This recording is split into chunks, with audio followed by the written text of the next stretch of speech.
ইয়াসের প্রভাবে বঙ্গোপসাগরে ডুবে যাওয়া জাহাজের ১২ ক্রু উদ্ধার।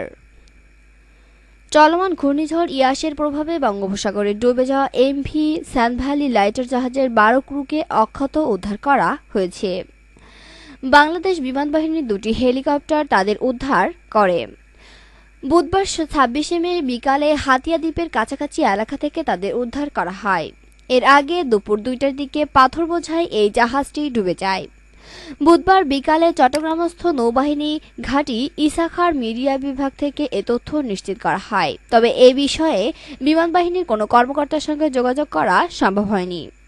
নৌবাহিনী সূত্র জানায়, বুধবার দুপুর ২টার দিকে নোয়াখালীর হাতিয়ার ভাসানচরের কাছাকাছি ঘূর্ণিঝড় ইয়াসের প্রভাবে উত্তাল সাগরে ডুবে যায় এমভি সানভ্যালি নামের একটি পাথর বোঝাই লাইটারের জাহাজ।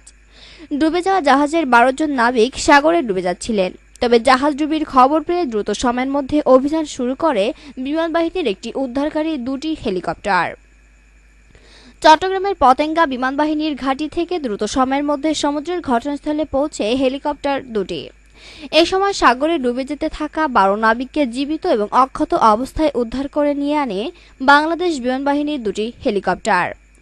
উদ্ধারকারী নাবিকদের পতেঙ্গা জহুরুল হক বিমান ঘাঁটিতে নিয়ে প্রয়োজনীয় খাবার এবং চিকিৎসা সেবা দেওয়া হচ্ছে।